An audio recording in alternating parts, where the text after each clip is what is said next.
Howdy, folks.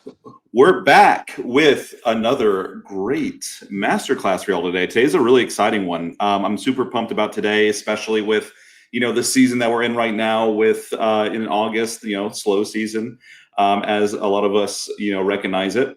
But yeah, I want y'all to get super excited because our speaker today, he's a very special guy.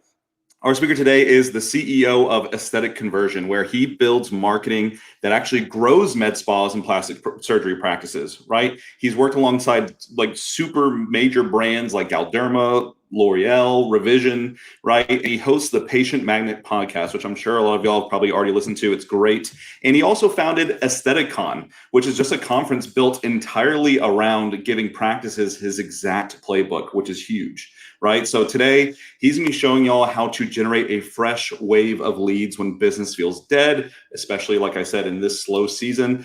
There's no discounting, no waiting on referrals. He's got the plan for you. He's a very good dear friend of mine. So I want everyone that's on here right now, go absolutely nuts in the chat. I want y'all to go nuts in the chat. Send your favorite, most silliest gift that you can find. Grab the coworkers sitting next to you, just shake them aggressively. Grab a few vials of Botox, start juggling them. Take a full bag of IV fluids, bust it over your head like a water balloon. Go nuts, guys. I want y'all to welcome my good friend, Jared Rohr. Come on stage, pal. Boom. What an intro. That was great. That's great.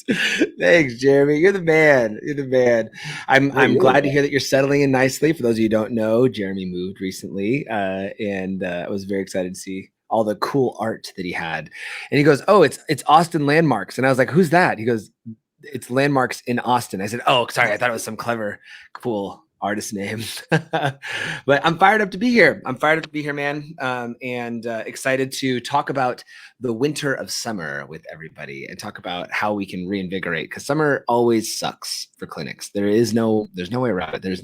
I've yet to meet a clinic that has like an incredible, sorry. I have yet to meet consistent clinics who have incredible summers. There is people that I am connected with that crush all throughout summer. There was one girl that this last July we met about her June numbers. And all the clients we meet with in July, my expectation is, business is a little bit down or whatever. I'm expecting it. And she goes, "We had the best month we've ever had in business." She'd been around for 5 years. And I was like, "What did you do?" She goes, "I just decided that we were going to have the best month ever." And we did. And I was like, "What?" She goes, "I just decided we were going to make more money than we've ever made in our business ever." And we did it.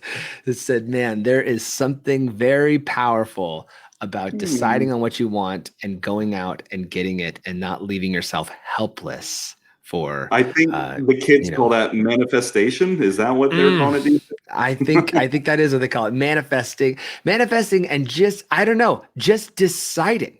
Like I had this consultation a couple of days ago with an esthetician, and with a single chair esthetician, sometimes it's harder for them to start working with a large agency.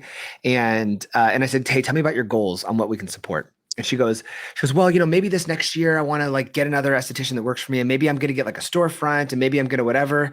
And I told her, I said, "Hey, we would be fired up to work with you, but there's one word I want you to never, ever say again if we're going to work together. And that's this word, because you keep saying it over and over and over, and you're giving yourself an out, babe. I want to get maybe out of your vocabulary. We're going to make a decision on here is what I'm going to accomplish this next year, so that you can take active steps towards getting there."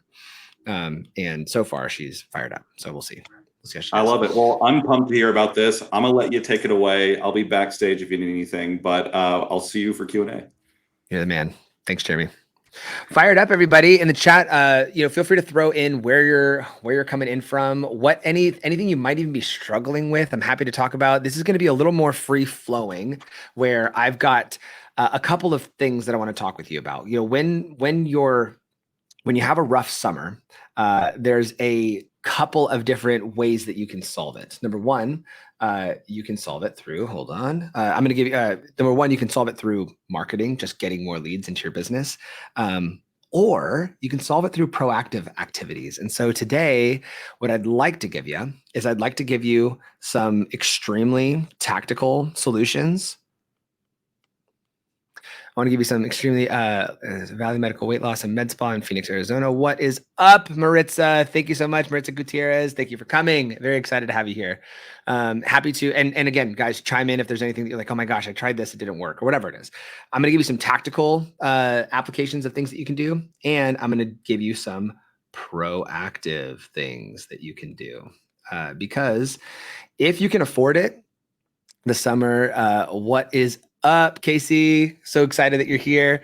If you can afford it, I think the summer can be an amazing time to take a second and chill out. Now, depending on how old your business is, if you're younger in business, you want to push through. But if you've got a second to breathe for 2 weeks, 3 weeks, and refocus, I'm going to give you things that you can do for those activities. Now, we're exiting summer, so all the busy season's about to chirp up, but I'm going to give you some tactical things that if summer was not so great for you, that you could pack out your schedule or at least maximize your schedule right away. What's up, Julie? Welcome. Fired up that you're here, my friend. Okay. Also, guys, I'm moving to Nashville in 30 days.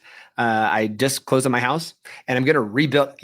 Yeah, Elise, which is so fun. I feel like Elise comes down to Orlando occasionally to do Disney. I feel like Nashville is like the number 2 type of destination that you would thrive in. But I just bought a house there, so I'm moving there. But I want to like redo my office and make it hype too, so I can freaking like hit a button and just like lights will start going off or something like that. Something go like that. And Jeremy, absolutely. Anybody in the chat, you're welcome to come stay at my house. We have a guest suite in the basement. Fired up about that. What's up, RSVP team? Happy for any of you to stay in my cool little guest suite we just got. Okay, so let's talk about tactical things that you can do. Number 1 tactical application that you can do is going to be, Jared, there we go, is going to be activating your front desk. I know this might sound a little silly.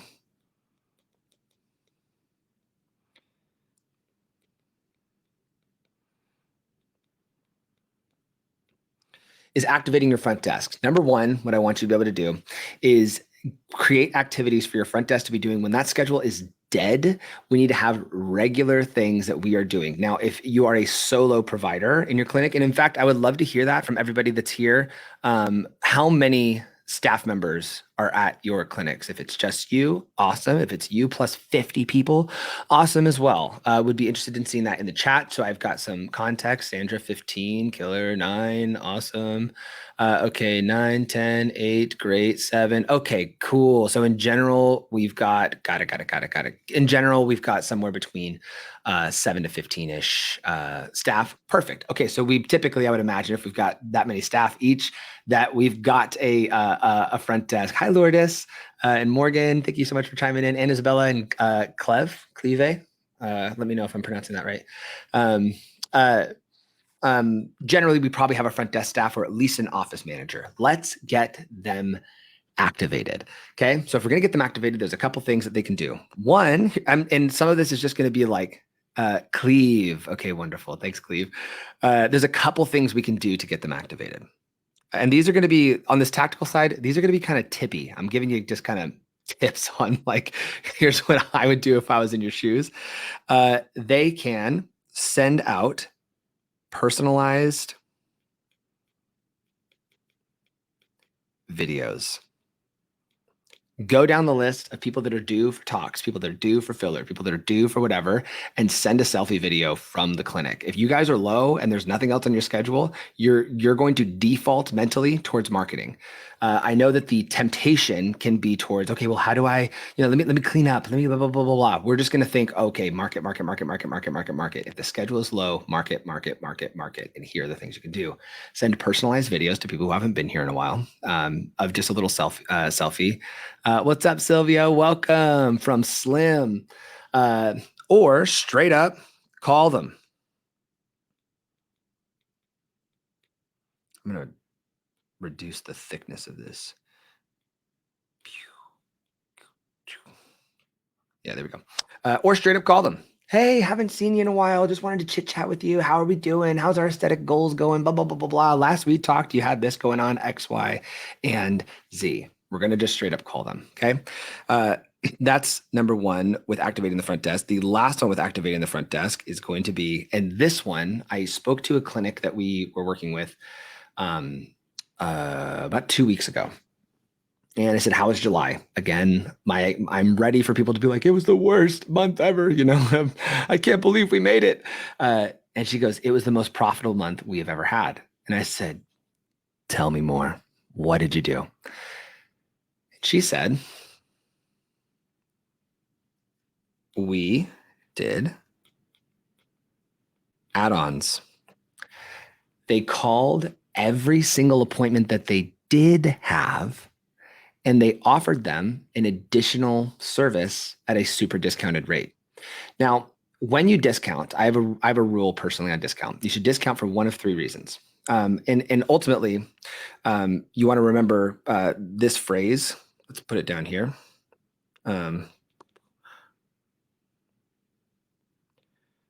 What gets rewarded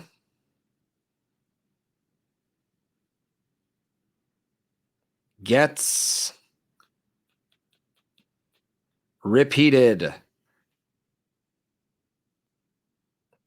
What gets rewarded gets repeated. The thing that you do, actually, no, that fits perfectly. Sorry, I saw my little name tag. What gets rewarded gets repeated. The things that you do that you reward should be pushing more. It gets repeated, MD'd, exactly.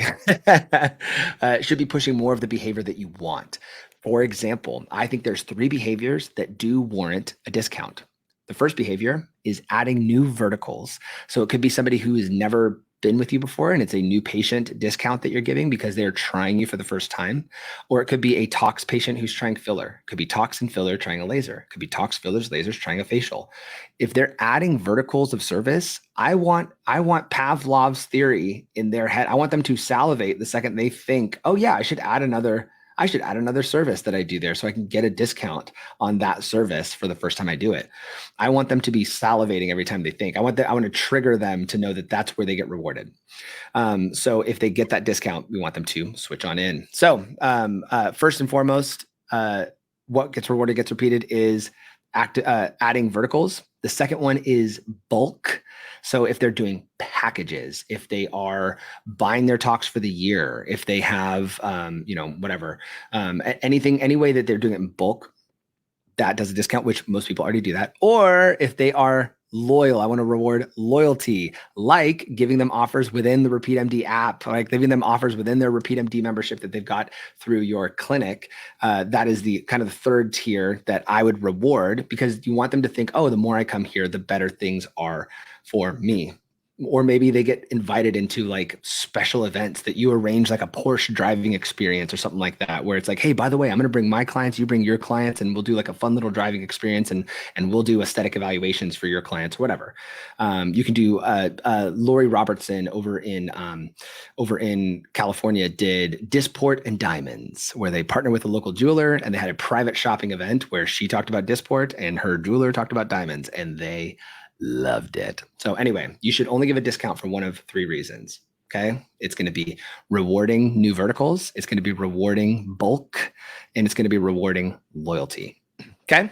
Those add-ons. So what they did, that was all just me prepping, saying they called every single patient and said, "Hey, if you do a chemical peel for the first time, we'll give you 50% off your very first one or 20% off your very first one," whatever the margin is that you can afford to give a nice little discount. They did it to every single person on their schedule. So if they only had 2 or 3 people in the schedule for the day, they were doing it to all of them. And they upsold so much that they had the highest month with the lowest amount of appointments. Both the month with the lowest appointments they've had all year and the month with the highest profit all year. And it triggered in their brain that they're like, "Maybe we're not doing this fully correctly. Like maybe there's more we could do in our clinic." Okay. So number one, activating the front desk. Okay. Doing that through personalized videos, calling them, doing add-ons. Okay. I'm going to erase these so that I can be stacking. Then, boop, there we go. The next one is referral partners.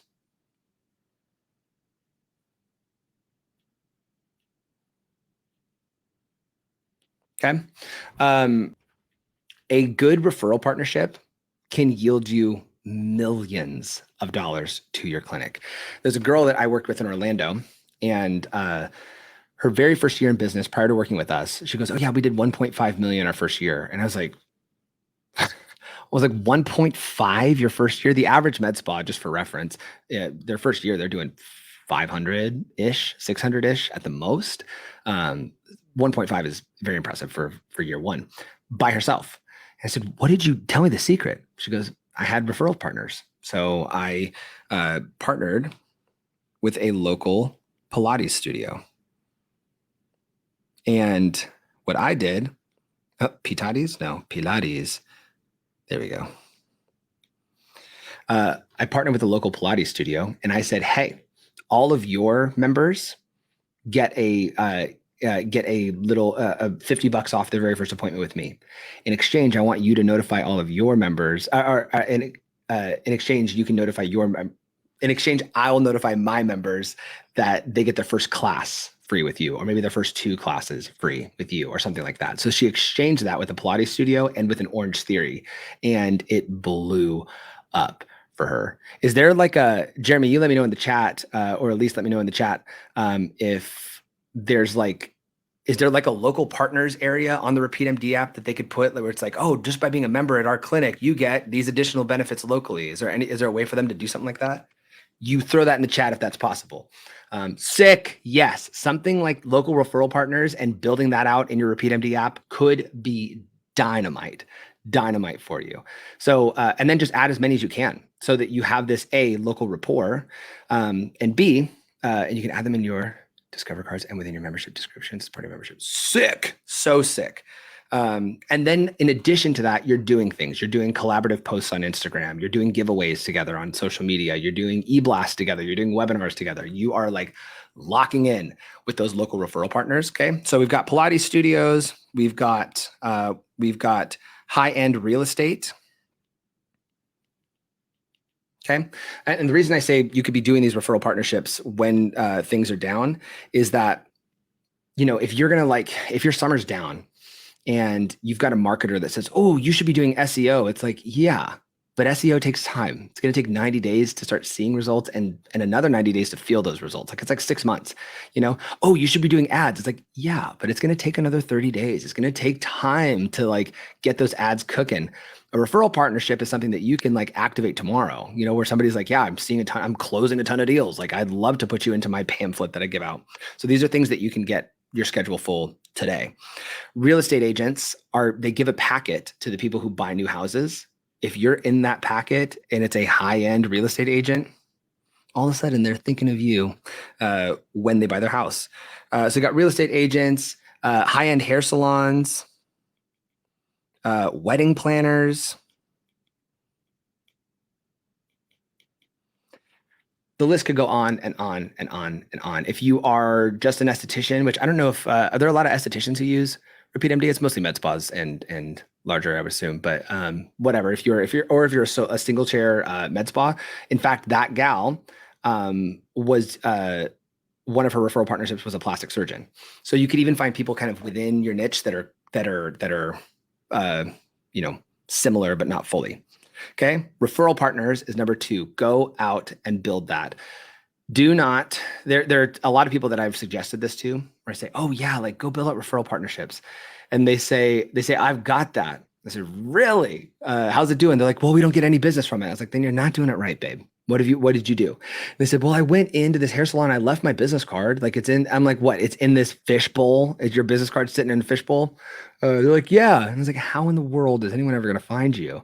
I advertised at Crunch, and it's got one little slide that pops up during while they're working out. It's like, okay, that can kind of work, but we want to lock arms with those referral partners. So start thinking through that and just knock doors. If you've got the time, there's no client on the schedule, go drive somewhere. Go drive to someone's business. "Hey, I just wanted to stop by, buy you guys coffee. I'm a local med spa up the street and just wanted to talk about what it could look like for us to refer business, whatever." So, or, if you already treat some of those people, that's awesome.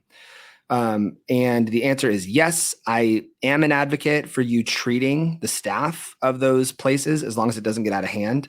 You want to treat the staff who are directly handling your potential patients, because if you just have a partnership with the owner of the Pilates studio, but the front desk and the trainers don't know you, then it's gonna be harder for them to talk about you.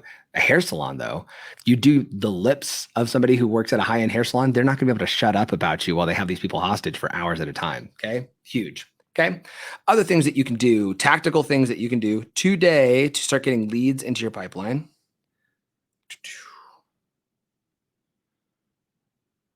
Running a giveaway locally on social media, partner with somebody. Again, you're going to use a referral partner with this.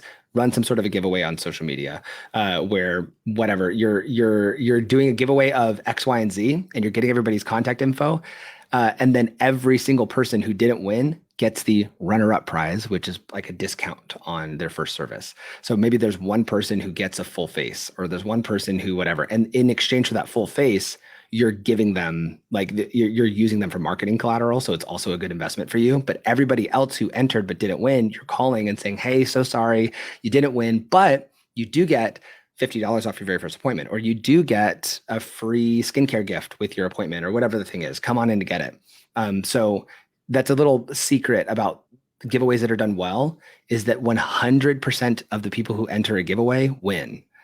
And so you can know that too. If you're entering a giveaway, generally you're going to win at least something. You're going to get a discount on something at minimum. So do that. Sending out text blasts.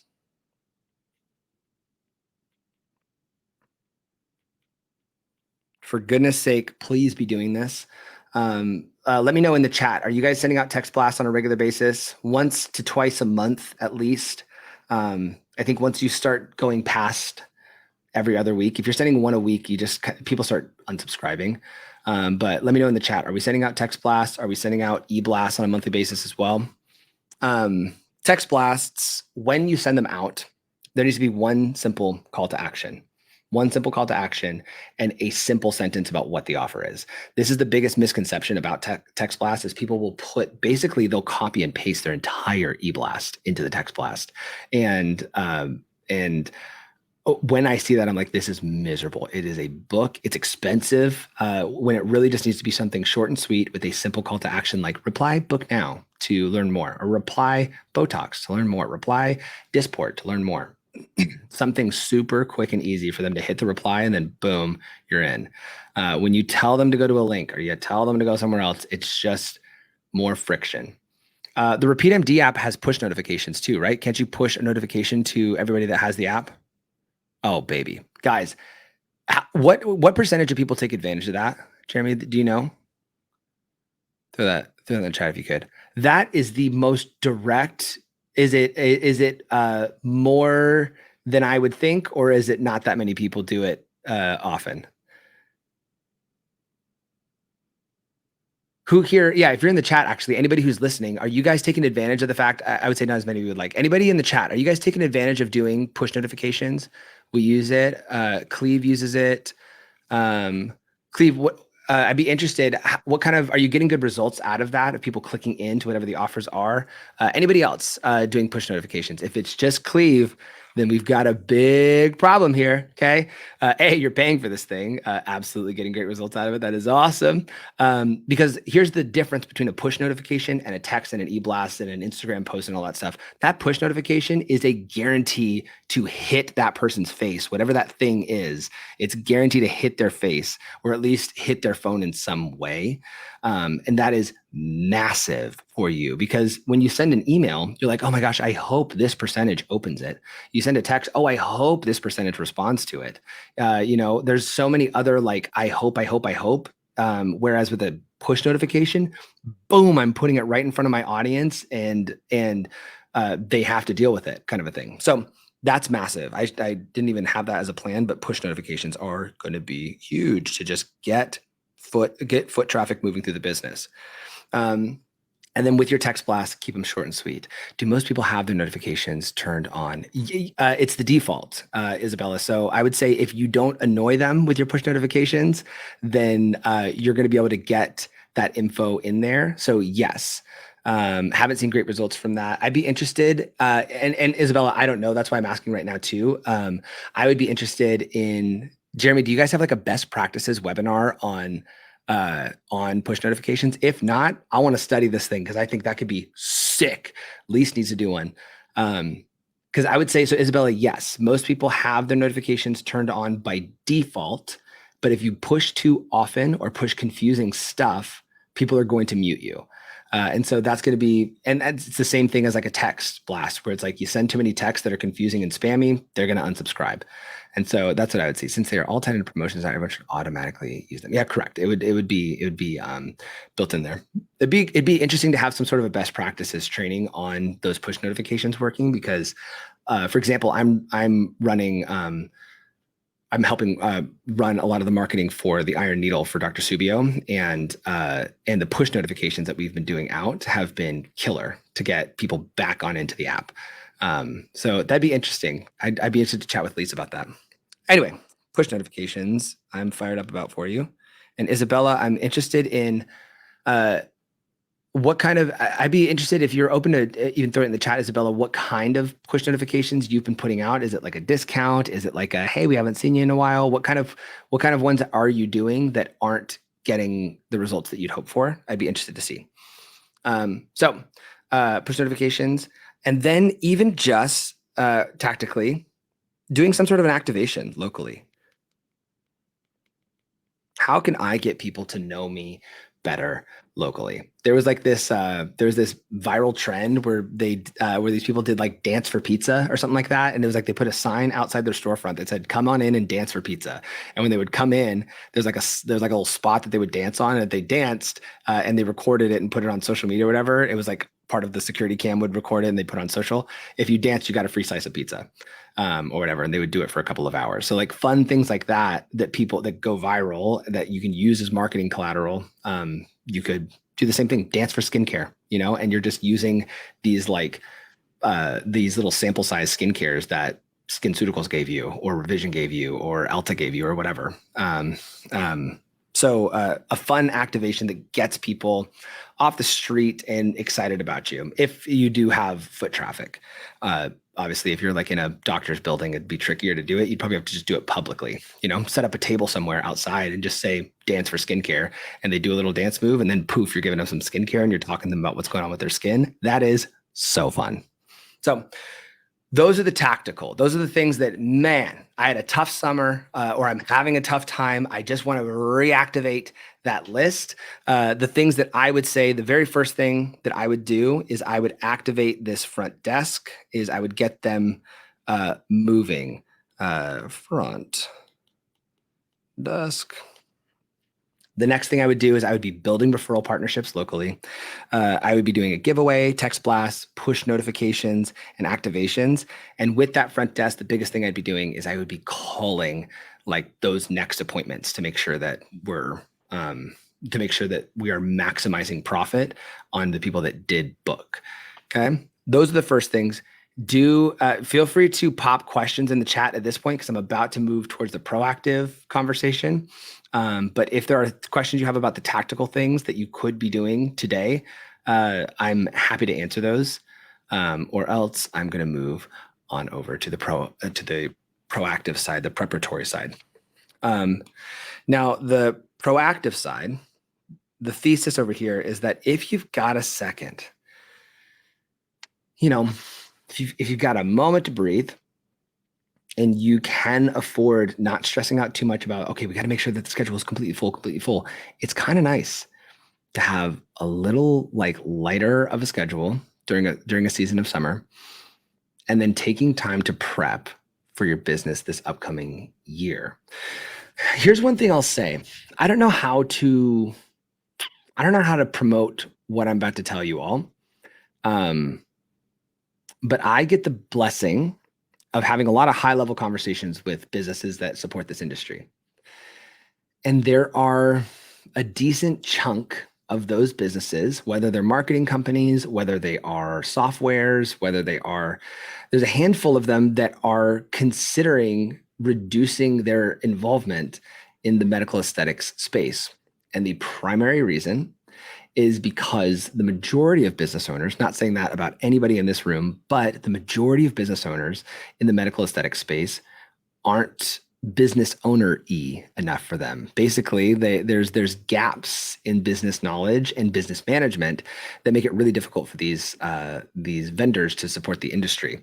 And I am on a mission to help fix that. I know that Repeat MD is with these webinars. I know Lise, the bitch and beautician, is on a mission to fix that as well. I want to make sure that people have so much info that you're activated and working like rock solid business owners, because I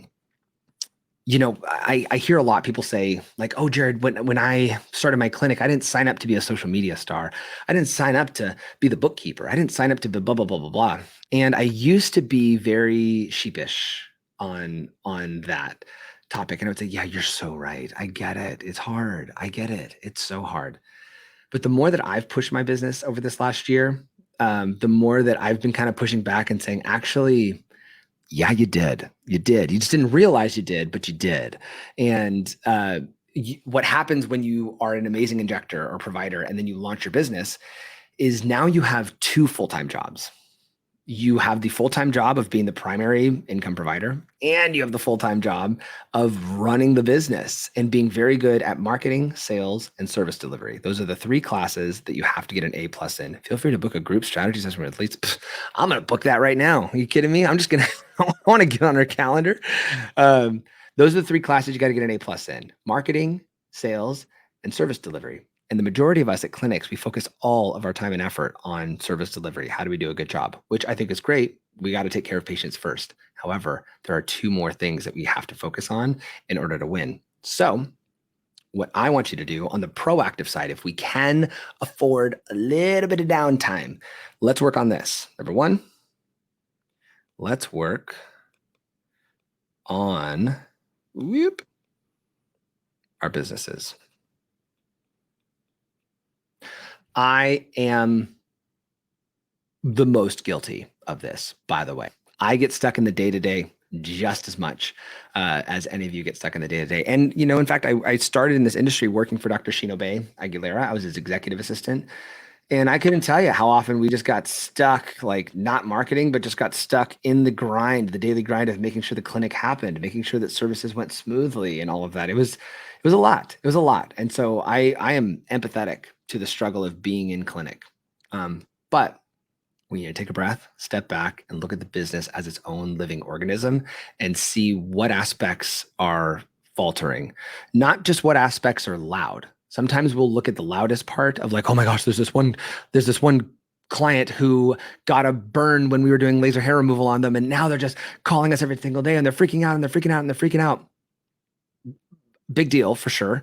But let's put pressure on our team to go handle that while we say, okay, great. But our schedule is also pretty empty this week. I need to focus on that and make sure that we grow that. I'm going to empower my team to go handle that.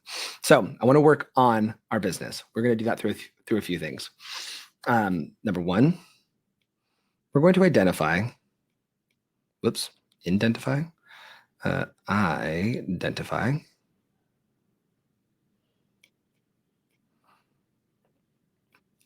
KPIs. Who here has got great KPIs that they're really proud of in the chat? Feel free to throw them in there.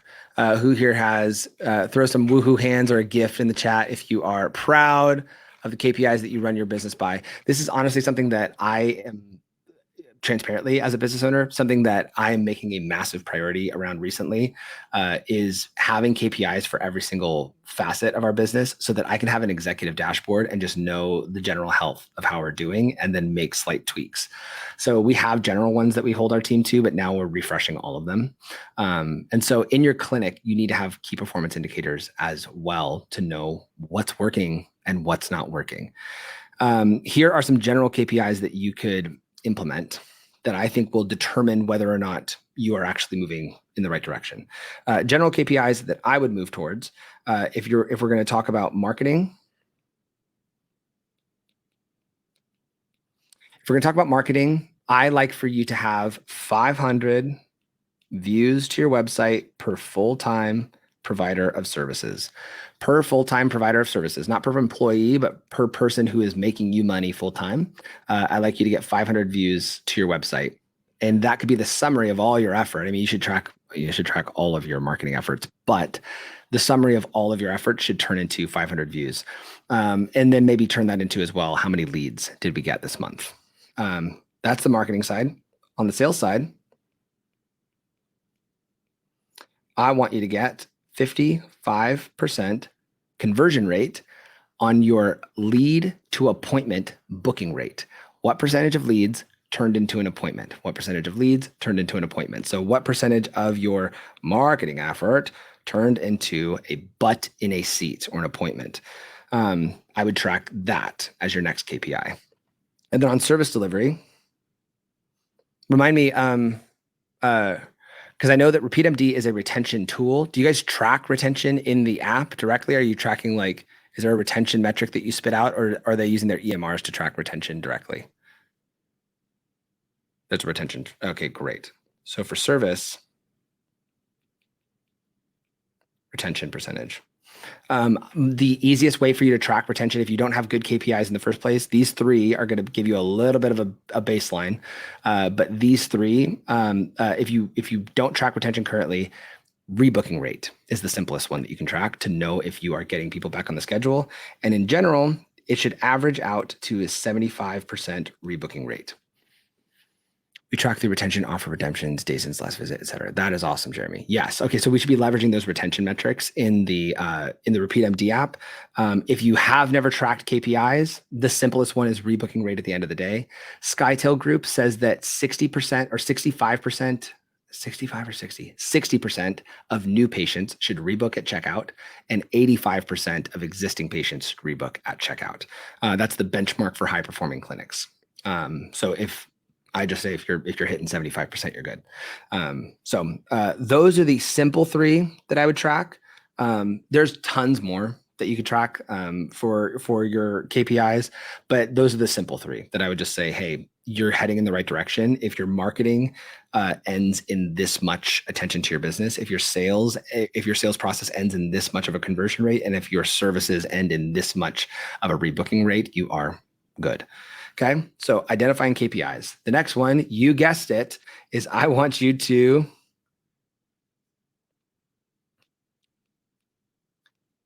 make friends.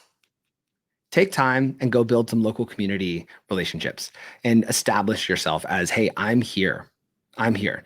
And people look at this, might be like a bit of a slow burn, but people saying quick, is that per day, per week? Isabella, that is per month. Actually, per day would be killer. You want to get 500 views to your site per day, per full-time provider of services? Killer. That's awesome.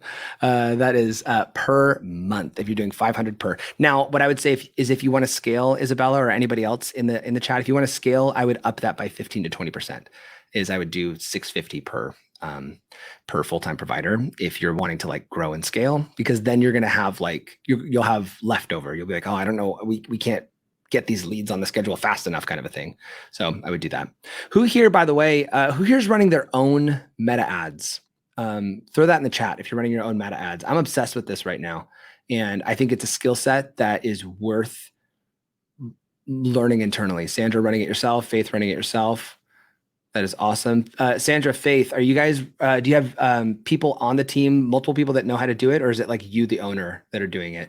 We're looking at doing it ourselves now. Yes, Isabella, that's awesome. I never want to, there's lots of amazing agencies that run meta ads. Multiple people on the team, Faith, are running the ads. That's sick. And Faith, Sandra, as well as Isabella, are we using it through the business manager on Facebook, business.facebook.com, or are we doing just boosting for the most part through Instagram? Now I'm obsessed with this because it's not terribly difficult to run meta ads if you have the right boosting, mostly, Sandra. Okay, got it. So there's a slight difference. It's still good to boost, and then Faith, we're doing it through the Facebook manager. There's a difference, but it's an important difference. Boosting, you're kind of putting all the hands into Instagram's side to say, hey, go for it. If you use business.facebook.com as the baseline for this, you can run posts as ads to push attention to your page. And what's cool about this is you can build what is called a look-alike audience. Jared, what's a lookalike audience? A lookalike audience is where you take all of your existing patients, first name, last name, email address. You don't have to say anything about their history or whatever. You don't have to say these are existing patients. You don't have to give up any PHI or anything like that. Just a list of names and email addresses. You can load them into Facebook and say, find me more of these people. And you can get rid of the annoying patients that you don't want. And you can tell Facebook within a 1% range, within a 2% range, within a 3% range, find me people that look like this. And it'll give you and find them in this area of where I live. And it will serve you up to those people specifically. And so you can use that lookalike audience. Additionally, in your Meta Ads Manager, you can add what's called a pixel onto your website so that you can run a retargeting ad for anybody who hits your site but doesn't purchase. This is like when you go to Nike, and then even right now I'm saying Nike shoes, Nike Air Jordans. Everybody's going to start getting ads on their phone for Air Jordans now. You should buy Nike Air Jordans. A tracking pixel that you put on your website, you can serve up ads afterwards. This is why anytime you go on somebody's website, all of a sudden you're getting ads for the next week. It's because there's a pixel on their site that tracked you. You can do the same thing and participate in that economy. And I think it's something that you could run as a clinic if you're strapped for cash. If you've got the extra cash to pay somebody, $1,000 a month to run it for you, then that's not that bad. But if you don't have it, it is something you could run yourself and get a lot of local leads for it. So super cool. Faith, Sandra, that's really awesome. Faith, did you answer how big your clinic was earlier? Was that you as well? I don't know if I saw you earlier. How many full-timers do we have, Faith, at your clinic? Very cool that you have multiple people doing that. Cleve, I've been told as a medical provider, pixels are not HIPAA compliant. Is that true? It depends. It depends. So basically it can't view PHI.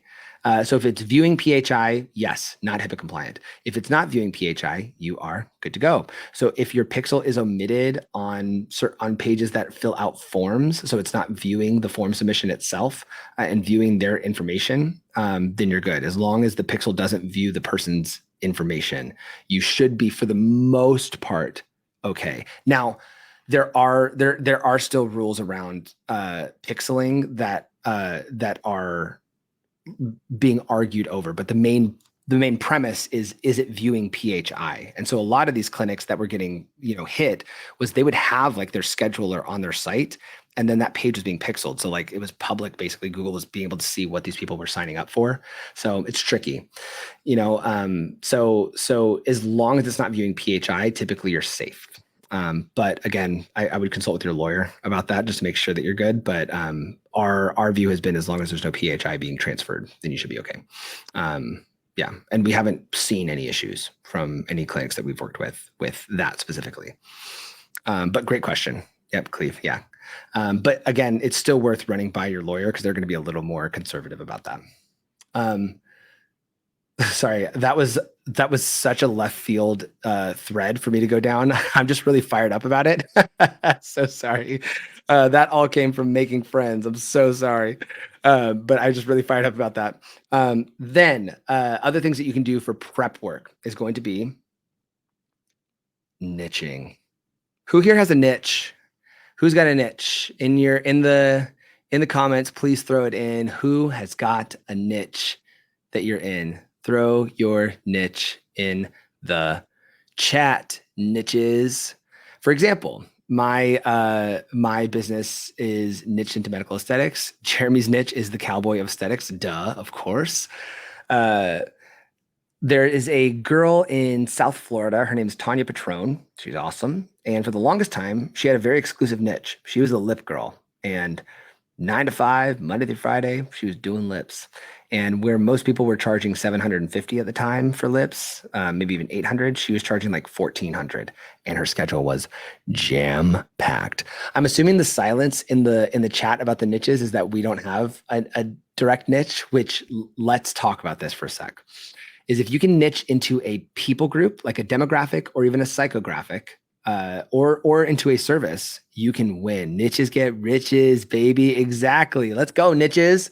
So I would say if you can niche into, it's either a demographic or a psychographic. It's a specific group of people. It's how they think, or it's a service. So, for example, I've got a clinic we work with, and she does acne treatment for people who have Fitzpatrick 4 or darker, or maybe Fitzpatrick 5 and darker. And she is packed because they say, yeah, you're the only person that gets my skin.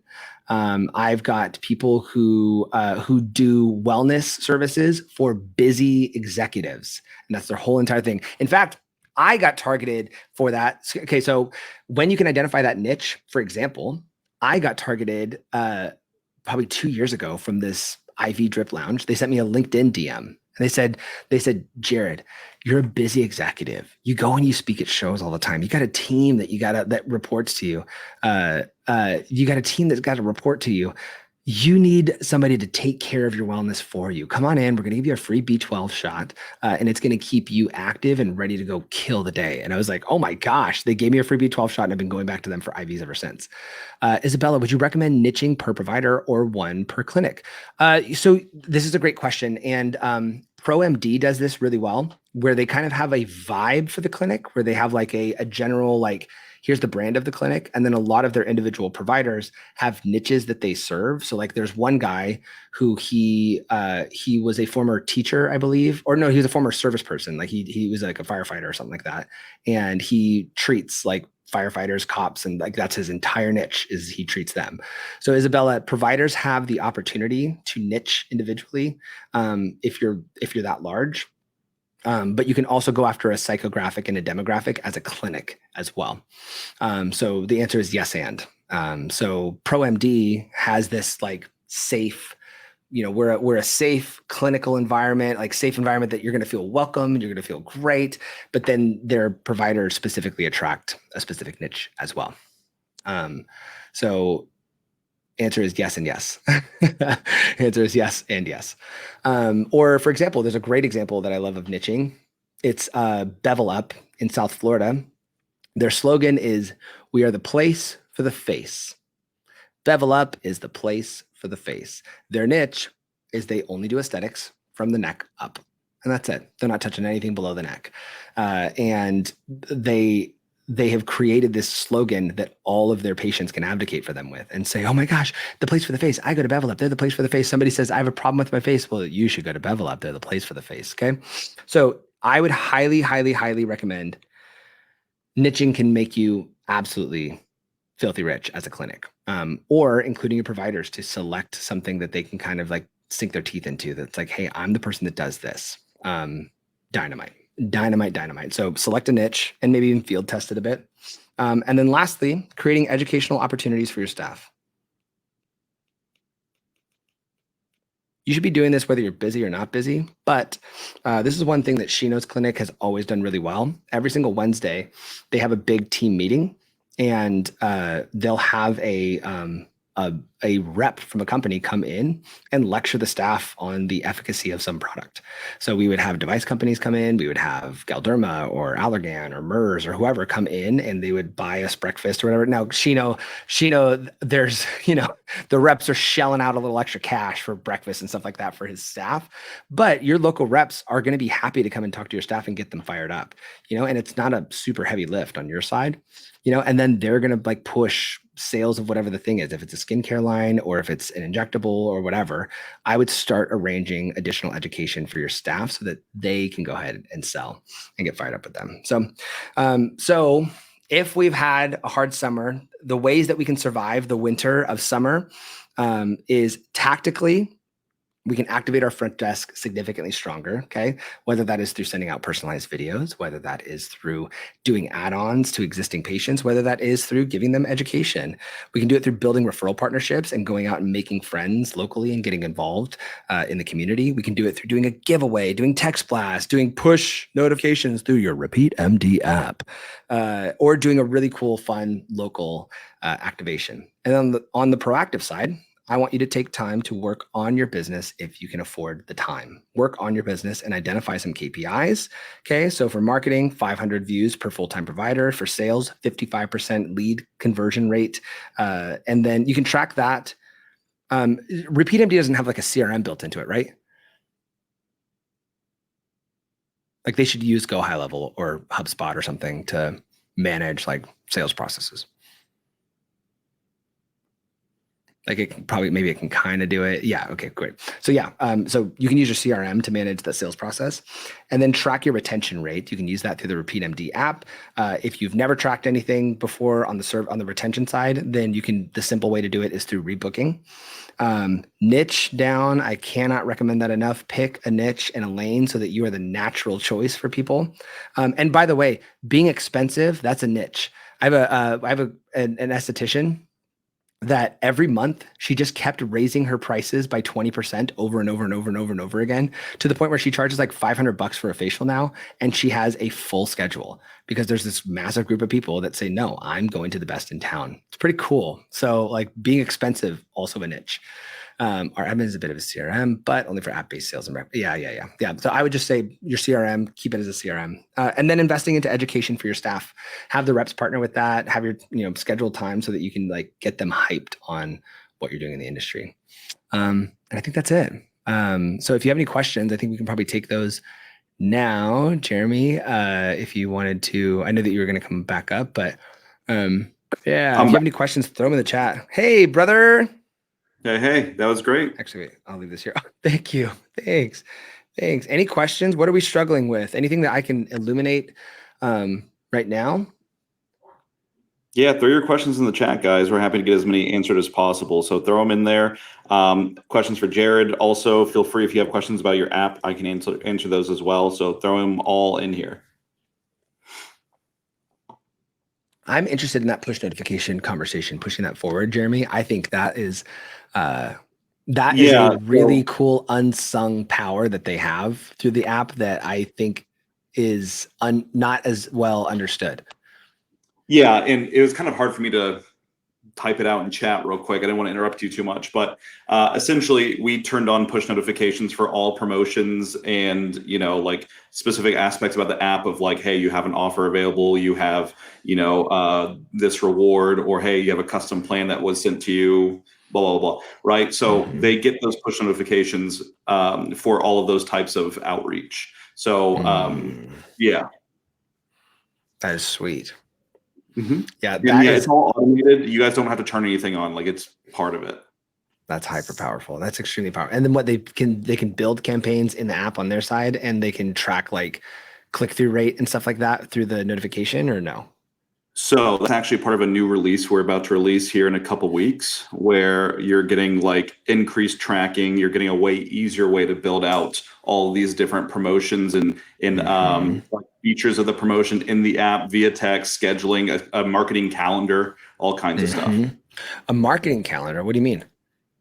Like where you can have multiple promotions and see it on a calendar level and see like, okay, this one's scheduled to be a text. This one's just like a background promotion, and like what type of promotion it is from a glance, and like throughout the month when those are going to go live, when they're going to end, etc. Whoa, that's sick. Yeah. I think from what I've seen with clinics from the marketing side, so if they were to prep promotion from the marketing side, usually clinics struggle with that exact issue, which is just building out their promotional plan and their marketing plan of, okay, what am I going to do when?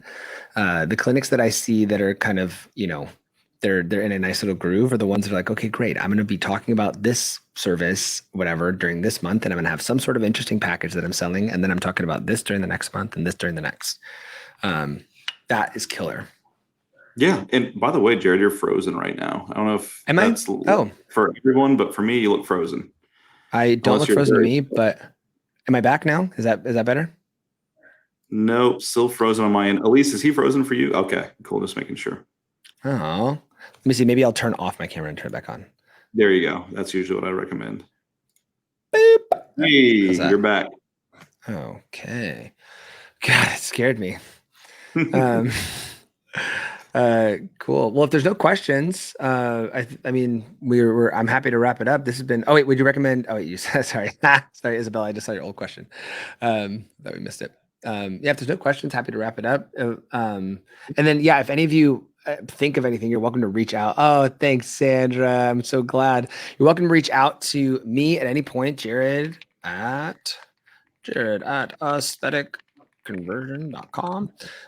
Send me a message or go to our website, Aesthetic Conversion. Happy to like go over from a marketing side, happy to look over your numbers and what your current plan is to see what you should be doing next. A lot of you have a decent amount of full-timers in your clinic. So you might be at some of those crossroads of how do I scale next and how do I build a stronger marketing ecosystem. Jared Rohr's on IG. Yeah, just had Alex Hermosi comment on one of my posts. Did you see that? I saw that. I did. Big time. Oh my gosh, I freaked. I was in the middle of a meeting and my guy who runs my social, he texted me and he was like, Alex Hermosi just commented on your post. And I like stopped the meeting and I was like, wait. I was so excited. I mean, excited. Maybe one of the best marketers I've ever met. The guy's insane. Yeah. He is the best marketer. He's the best marketer you've ever met. Have you met him? Yeah, in Vegas. What? You went to his thing? Yeah. No. He was just in the same elevator as us, me and Phil. Shut up. He just happened to be in the same elevator as you two. Yeah. He was super cool. What? Did you guys talk? What happened? What was it? Tell us the story. Well, to be fair, I let Phil do all the talking because, Phil has about 10 million things he wants to ask him. I'm like, hey, I'm not going to, get into this. And, I'll just kind of listen from afar and, he's cool. And what happened? Like you all walked into the elevator at the same time and then Phil just said, hey, I want to talk to you. Yeah, exactly. And then I think they set up like a quick little impromptu meeting out there. What in the world? I know he lives there. I'm just shocked that he was hanging out in a conference hotel. Yeah, he was at the Wynn. But yeah, cool dude. What the heck? That is so sick. I've always wanted to do his little summit that he does. There's a lot of people from aesthetics that go to it. I'll do it one day soon. Good. Yeah, I'll do it soon. Sweet. Well, no questions, guys. I'm shocked. Not a single one. Awesome. That's because I did such a good job, right? Everybody, throw that in the chat. Jared left no crumbs. Is what happened. There was 0 crumbs to be had. Well, awesome. Well, I'm super grateful. Thanks, Cleve. Yeah, I'm so happy. Yeah, I'm just grateful that you guys had me out. I hope this was helpful. Heck yeah. Awesome. All right, y'all. Thank y'all so much. Be on the lookout for any future masterclasses. Join them. We're excited to see you next time. Y'all take care. Thanks, everybody.